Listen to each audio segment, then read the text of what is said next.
I think story yangu mimi inaanzia kwa Jordan Pickford. Manchester United wakati Onana anazingua na ni timu ambayo inasifika kuwa na fedha, ni timu tajiri. Nikasema kwa mimi ndani yangu sasa, hivyo wanashindwa kwenda pale Everton na kumchukua huyu jamaa. Ni moja kati ya kipa ambaye ananivutia sana, lakini yuko pale kwenye kosi cha Uingereza. Mtakuja kutoa maoni yenu mnakiona vipi, lakini eneo la mabeki I think kimesheheni mambo mengi, wachezaji wengi kweli kweli, viungo, lakini bila kusahau washambuliaji, hasa Harry Kane namuona yuko pale amefanya vizuri sana na Bayern Munich. Kwa kifupi sana bila kuwa na maoni mengi sana, kuna kikosi hiki lakini kuna kikosi ambacho wachezaji wameachwa. Tukianza na hiki kwanza, kuna pengo lolote ambalo linaonekana sehemu, hasa tukimcheki mchezaji kama Jude, mchezaji kama Madueke, wachezaji wanaongelewa sana kwa kiasi kikubwa kwa sababu msimu huu hawajaonyesha yale ambayo walitarajia kuyaona kwao. Kama umesema kuna kikosi kingine ambacho cha walioachwa, that means kuna shida ama labda pool ni ya kupata hao wachezaji ni kubwa, kwamba ana option pana ya wachezaji. Lakini makocha wana mapenzi, makocha wana wachezaji wao wanaotaka kuwatuma wafanyie kazi. Lakini on top of everything ni performance ya mchezaji husika katika msimu husika. So kelele zimekuwa nyingi kwa kikosi cha Uingereza. Pia mimi nilipata jaka la moyo kwenye baadhi ya maeneo. Kwa mfano hakuna shida ya goalkeeping kwa sababu ndio magolikipa waliopo Uingereza. Hawana magolikipa zaidi yao. Yeah. James Trafford wa City, Dean Henderson bingwa wa UEFA Conference League, na Jordan Pickford, of which I think Jordan Pickford ni starter atakuwa. Lakini kwenye eneo la defenders ndio sehemu ambayo ya kwanza ambayo ilinipa shida, kwa sababu let's say tu kwa msimu, tusiongelee msimu mzima, tuongelee kuanzia Januari mpaka mwisho wa msimu. Sidhani kama kuna defender ama kuna center back ambaye amefanya vizuri kuliko Harry Maguire. Putting into mind kwamba Manchester United ndio timu yenye points nyingi kuanzia Januari mpaka Mei mpaka mwisho wa msimu. So sikuwa na Maguire ni kati ya wachezaji ambao sikuwa ninawawaza hata kukosekana, lakini amekosekanika. Mchezaji ambaye ameitwa John Stones ni mchezaji ambaye ametoka kwenye meza ya matibabu.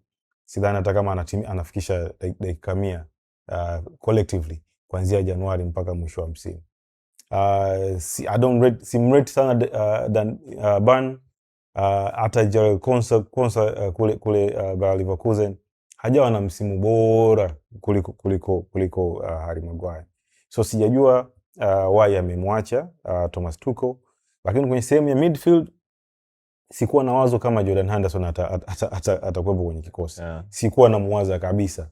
What I thought ni kwamba sasa hivi ni ya kipindi ambacho wachezaji kama Elliot Anderson, Adam Wharton watatakiwa waanze kuwa na nafasi zao kwenye timu ya taifa kwa kile ambacho wamekionyesha msimu uliopita. Kwenye sehemu ya attackers ni sehemu moja kiukweli ambao sijaweza kuelewa, ni Noni Madueke.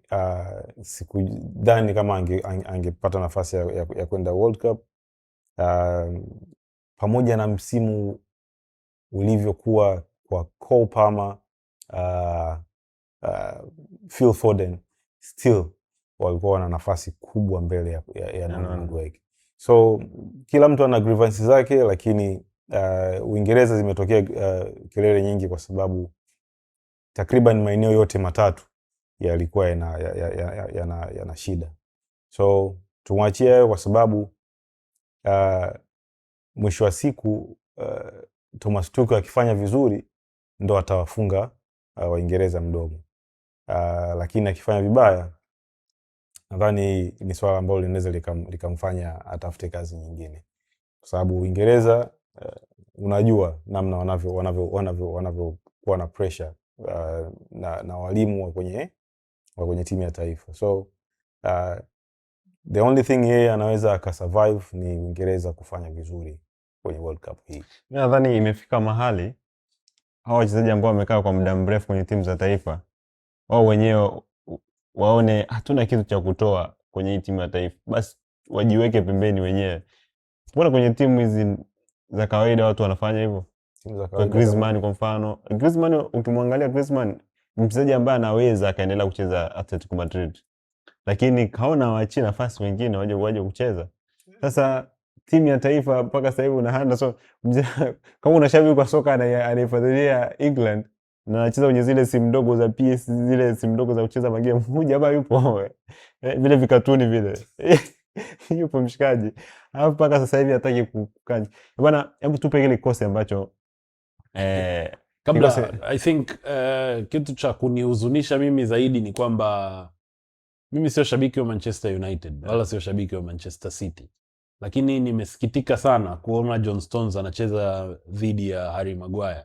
Japo mimi ni muumini kwamba kocha anaweza kuamua yoyote anayemtaka yeye, lakini John Stones tangu Januari mpaka Mei mwaka huu amecheza jumla ya dakika 273. Harry Maguire kuanzia Januari mpaka Mei amecheza zaidi ya dakika 800. Yani dakika 700 nusu ya msimu, dakika 800 nusu ya msimu iliyobaki, 700 kwa 800. So John Stone is nowhere close. Lakini anyway, tuashumu kocha Dean Henderson Jordan Henderson hii inaweza ikawa ni kombe lake la dunia la 7. Na ukiangalia wale defenders walioitwa na Tuko, Tino Livramento ni fullback ya kushoto, Nico Riley ni fullback ya kushoto. Tino ni fullback wa kulia ila anacheza kushoto. Yes, kushoto sana anacheza kushoto wa Newcastle. Spence ni fullback ya kushoto. Kwa hiyo ana mafullback wa kushoto 3, alafu ana fullback wa kulia Reece James, na labda utamleta Oliver Mento na band na yeye anatokeaga upande huo wa kushoto pia. Means una mafullback wa kushoto zaidi ya 3. Una fullback wa kulia mmoja na tuseme na Quensa ambao na yeye anaweza akacheza fullback ya kulia. Katikati umeweka kuna Stones, Gueye na Konsa. Gueye mchezaji ambaye alikuwa na makosa mengi sana Manchester City mechi za mwisho. Hakuna sitarajii hapa katikati nafikiri angekuepo Gueye na Maguire ingekuwa ni top defense. Midfielder naona labda Henderson asingekuepo na labda Henderson asingekuepo. At least wangemweka ule Hutton wa Crystal Palace, ingeweza ku make sense. Sijui anachoenda kukiongeza ni experience labda na uongozi, probably inawezekana ni hiyo.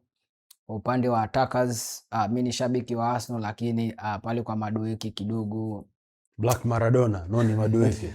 Sikutarajia sana Madueke kuitwa timu ya taifa. Though labda ameitwa timu ya taifa ile akaonyesha medali yake ya EPL labda hilo ndo lengo, lakini kwenye kusaidia nafikiri Kopama na Foden wangeweza kufanya kazi nzuri zaidi ya Noni Madueke. Na ule upande hauna kazi kubwa sana, kwa sababu una mtu kama Gordon pia anaweza akatokea upande huo. Una Bukayo Saka ambao huyo ndo nahisi anaweza kucheza karibia dakika zote ambazo England atakuwepo mashindanoni, labda aumie ndo anaweza akapumzika. Ni kikosi kizuri, lakini labda hizo additions ambazo hazipo zingeweza kuelevate kidogo. I think hata issue ya Jed Spence na au nilikuwa nina expect Lewis Hall. Najua Luke Shaw sio mchezaji favorite wa Tuko. Tuko, lakini nilikuwa nategemea kwa msimu aliokuwa nao Lewis Hall angeweza kucheza mbele ya Jed Spence. Angeweza kuchaguliwa mbele ya Jed Spence. Maybe ingekuwa upande wa kushoto Nico O'Reilly na Hall, upande wa kulia Reece James na Tino Livramento kama backup option. But well, again, ni Thomas Tuchel. Ama kikosi kama mnavyokiona hapo kikosi kimekamilika. Lakini baya kiukweli mi kwa Kopama haijaniuma sana, ila Foden I think alihitaji kuitwa, alihitajika sana kwenye kikosi cha Uingereza. Hebu tuseme ndio ile kwamba huwezi kuita kila mtu. I think mimi Luke Shaw lazima ange make the cut. Harry Maguire, that was lazima Harry Maguire angekuepo. Johnston hakupaswa kabisa kuwepo, lakini again mchezaji mwingine mwenye msimu mzuri sana ni Gibbs White. Sijui kwa nini Henderson yuko pale, lakini anyway, labda wana hao wengine walioachwa wana muda wa kuja kucheza World Cup inayofuata.